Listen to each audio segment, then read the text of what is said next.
Oh, g'day guys. I'm just in the process of trying to set up a podcast feed just for the audio.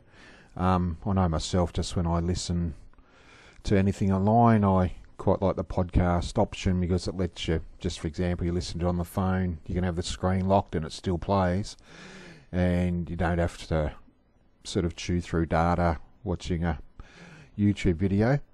And obviously the other thing is that they automatically download if you save it. So I'm in the process of doing that. Whether I can manage it or not with my technical skills or not's another matter, but we'll see how we go. It does take, they say, about 2 days for podcasts to hit the iTunes store. And the other thing I need to do is actually have a recording there when I initially go through the process. So I was a little bit lost as to what to do, but I thought we might try something different and do a day on the punt, or I'll think of a name for it down the track, but I might actually do a day on the punt.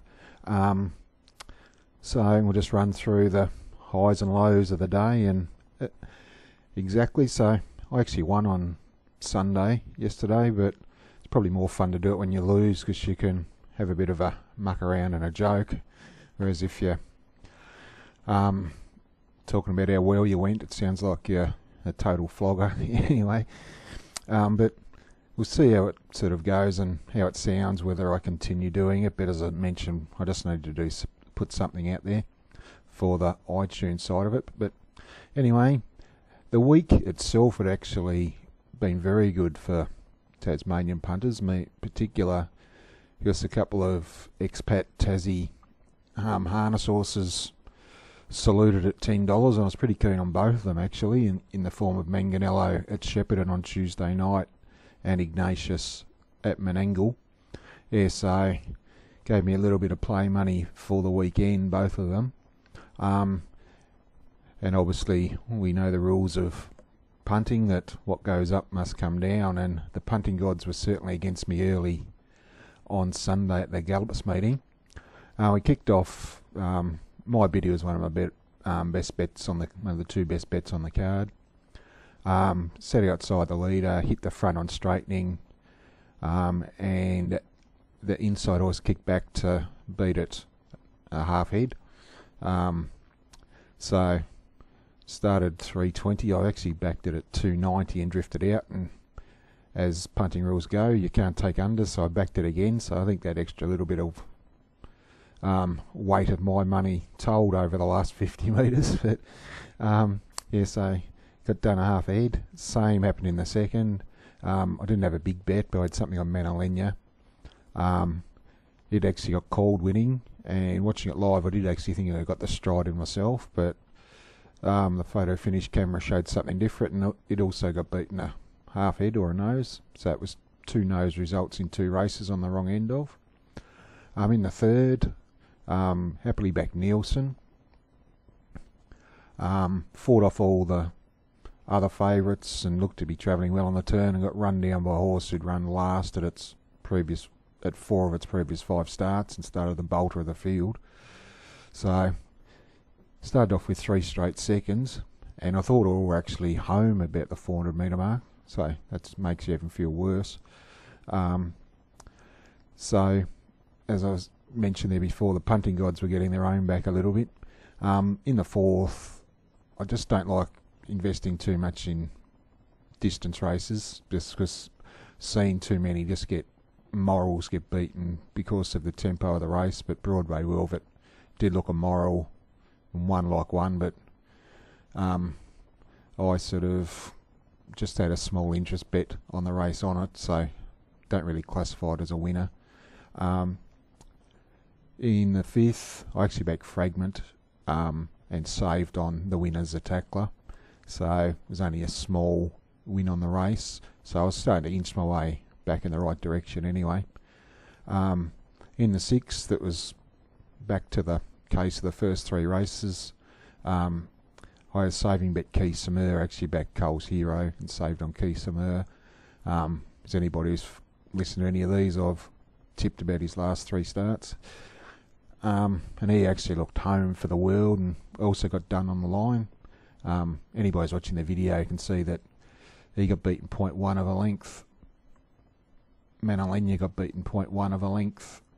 And my biddy got beaten 0.1 on a length. And in the metric margin system, that's the smallest margin they actually show. So I was on the wrong end of 3 of them in the first 6 races. Happily finished the day on a pretty good note with Secret She Has, who was the second of my best bets. Actually $4.40. It actually was the reverse of the others. It looked in a world of trouble on the turn but kicked back to win. So as I kept saying, it does even out the punt. Doesn't seem like it at the time. Yeah, so that sort of put me on the right side of the ledger. In the last, I backed Trusted Warrior and he won by 7. So yeah, it sort of, I went from the old bald lollies to chocolates over the course of the day.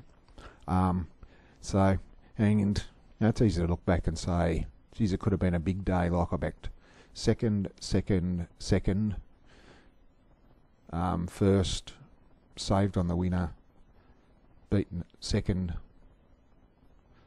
winner at 440, and winner at 460. And 3 of the second place getters got beaten a nose, so but one of them actually won by a nose, so it does even out a tad. But anyway, so that was a good day at the Gallops, and that brought on the harness about half hour afterwards. So Sunday's a big day when you have the double headers in Tassie. And this more or less summed up my night here. I had a blinder on the punt here, but in the first I actually got very lucky in that I really wanted to back Riley Coyote, but the price went before I could get on. Meant I didn't back it. So I had an interest bet on Crowd of Stardust 2x4. So, and at $15. And, you know, so that meant I finished up with a very good result in the race instead of a very bad result. So it was just, you know, it's the one thing about the punt, you got to take what you're given. The second, Rock and Roll Turbo, I didn't back him directly. His $1.40 was pretty good price, but I did actually, I'm not usually a multi-punter, but I did actually load him up in plenty of multis. So, and it was pretty painless watch. The third, I actually didn't have a bet, because I actually wanted to back the second horse side Namrak, but the price just wanted sort of $3 minimum in the junior drivers race. But so I got lucky there again. So if you just, whilst I was sort of winning plenty after three races, I could have been way down the gurgler if they put up the price I wanted Riley Coyote and Union and I'd Namrak. You know, it's just one thing as a punter, don't get too far in front of yourself, because if you look at the big picture, it's more good luck than good management that I was actually in front on the night at this stage. Scooter will rev. I didn't actually bet in the race apart from, he was the second leg of the multis. They also put up $1.40 him, so it made $1.96 the double. Rock and Roll Turbo into Scooter will rev. I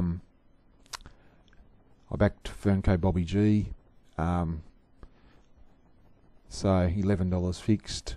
I sort of a very small bet. I'm actually annoyed. I actually quite liked him and talked myself out of it. I just couldn't see any early tempo. And sure enough, he got, after they'd gone a lap, I wished I had 10 times as much on, because he was going to win a lap and a half from home. But no, you can't, even at, if you're backing winners $11, you can't really complain, I suppose. Ideal Bliss was the third leg of multis. Think so. And whilst only won by 1.4 metres, it never really looked in too much danger. Pagliacci was the one I made my best bet of the night, and he managed to salute at $3.60. Only won by a nose as well. That's what we're talking about with the Gallops, so I couldn't really complain about them if you're going to celebrate the wins. So that's why I'm probably one thing I'm proud of as a punter. I don't get too emotionally involved. If, like on Sunday, I could have sort of gone right on tilt after the first 3 results, etc. But, try and see the big picture.